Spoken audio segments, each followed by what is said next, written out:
Bonjour à tous, hello everybody. I'm Garrett, an American in France, and today I wanted to talk to you about an article that I found on CNN, which is rather ominously titled, "Too Much Grief and No Joy."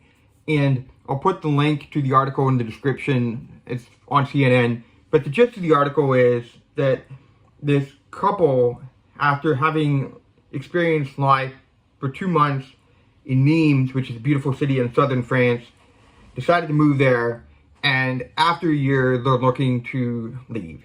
And some of the difficulties that they've cited include 1, the bureaucracy, 2, the language, 3, just integrating and making friends, and then 4, actually the food. Like, the quality of food wasn't up to par, which, I'll be frank, I find surprising. But I fully sympathize with the difficulty of moving across the ocean to another country, because I did the same thing for my MBA at HEC Paris in late 2017, and somehow 7 years later I'm still here. So I just wanted to give like 4 big points in response to this article that you should consider when you are thinking about moving to France, perhaps after the recent election, or you've just been attracted to the culture of this country, or maybe another country in Europe or in the world. And these are all hard-learned lessons. The first point is very much to do your research before moving. The importance of this cannot be underestimated, because you are going to basically be picking up your life, moving across an ocean or across a border into a completely different environment, different universe, different cultural context. And the best way that you can prepare is to have as much information on how that transition will happen before you do it. And it's not an easy thing to do. And that's the second point I want to make, is that moving overseas is just hard, and it takes time. And this applies if you are on a work visa, if you're being sponsored by an employer, or if you're a retiree and just thinking about checking out what life might be like in Provence or southern France, or if you're just curious to have that overseas experience and you need to find a job and make things work and acquire that new experience in the meantime. And to that point, you have to be mindful that you're no longer on vacation. You have taken your life that was in one place and you're putting it in another. And the adjustments that you would expect, even in the United States, say moving from one state to another, are going to apply. There are going to be even more cultural differences. There's going to be even more challenges in terms of building and making friends.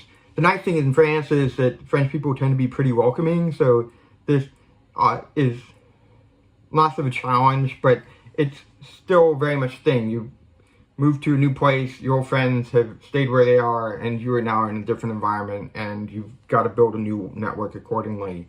And as well, to that point, you're going to be away from family, and for the first month or two, maybe it'll be fine, but depending on whether you've moved with family or if you've moved on your own, that can definitely have a greater weight on the psyche at a certain point.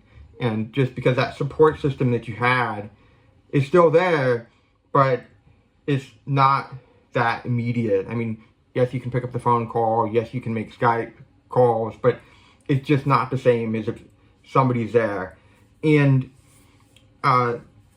it's really hard. There's very much rewards for moving overseas, but those challenges are very much there.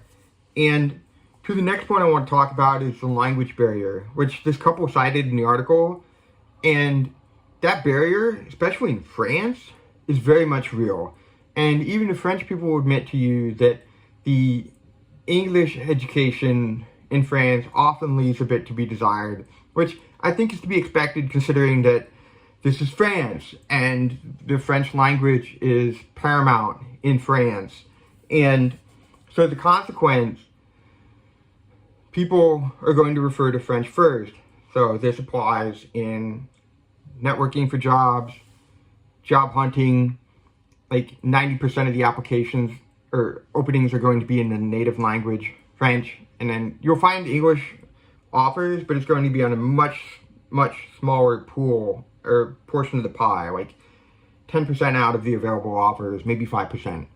And then this also applies in social life in terms of making friends. Like, it's just that switch from one language to another, or even sometimes just hearing an accent can throw people off, and that can cause a real challenge.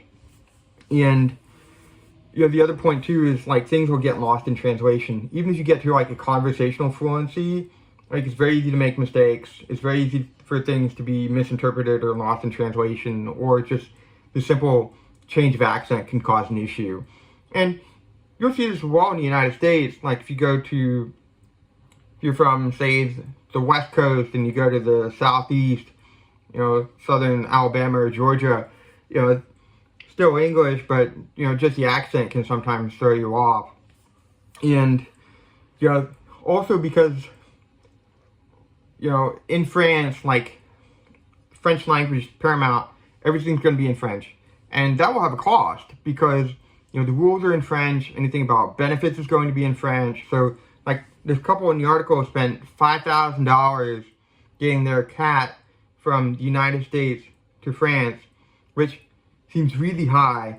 And my hunch is that part of that cost is due to the fact that they were relying on other people to get advice, which also had an additional cost, and they didn't know the rules, and so there were other things that had to be compensated for. And if you don't know the rules, which are inevitably in France going to be in French, that can have a major cost. And this also applies even to simple things like, say, the metro fare. There's a metro fare for retirees, for example, or for students, or for young people, versus the standard metro fare. But all of that information on a special rate, for the most part, is going to be in French. So if you don't know French, you're not going to see the rules, and likely not get the benefit. And the other point I want to make is that the language barrier can be overcome, but it takes years to get to that point. Like, I've been here in France for 5 years, and I'm functioning in a French environment, but there's still very much ways to go. And the only way that you can get better at it is to practice it. And the next point I want to talk about is geography. I noted that this couple, they had moved to Nimes, which is a beautiful city in a beautiful region of France, but with the language barrier, there are other places that you could go that would alleviate that, especially in France. So the most English speakers in France, you're going to find either in Paris, because that's where most of the Americans and British expats are, or you will find them in the Dordogne, which is like the central southwest part of the country. Actually, I'll put a map up here. It shows the density of British people across France, and you'll see the bigger the circle is, the more the British people there are. And if you look at the changing colors, that shows the relative number of them for the overall population. And you'll see, like, most of them are in Paris, and then the rest are going to be either in Brittany, which is on the northwest coast, or down to the Dordogne, or the central southwest. And it's an important point, because if you don't speak the language, you're going to find yourself drawn to those that do. And they all tend to live in a particular place. And I'll say, for example, even myself, after having been here 5 years, like, I still go to the American Club just because there are people that have a common origin, and sometimes it's nice to just sort of check out and talk about other things, which there is one in Lille, there's one in Paris, I think there's one in Strasbourg, and then there's some others in other places in France. And that's something to consider, is if you choose your geography wisely, it might make it easier to integrate, especially if you don't know the language. And the other things to consider too is geography also has an impact on the weather. So if you go to the north of France, summers are going to be great, but spring, fall, winter, they're going to be tough because there's much less sun.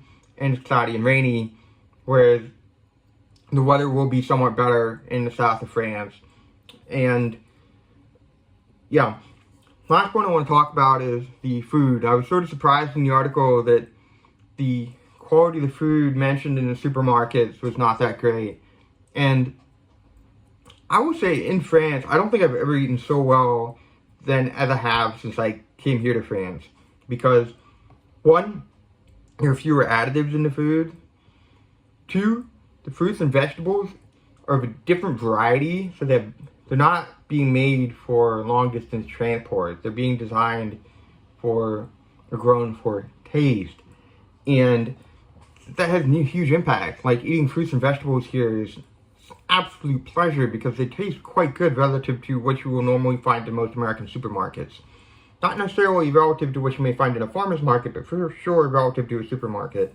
And last point relative to the article, your average French person isn't eating brioche or cakes all the time. It's very much a weekend or holiday treat. And I think that's, again, sort of goes to the point about integration. So there you have it. Your main points is do your research. Keep in mind that you're not on vacation. Moving overseas is really hard and that it takes time to get set up just as it is in any move. And language barrier is real, it can be overcome, but it takes time, and that you have to choose your geography wisely. So with that, if you have any questions, feel free to reach out. I've been here in France for 5 years and in Europe for 7, and catch you next time. Au revoir.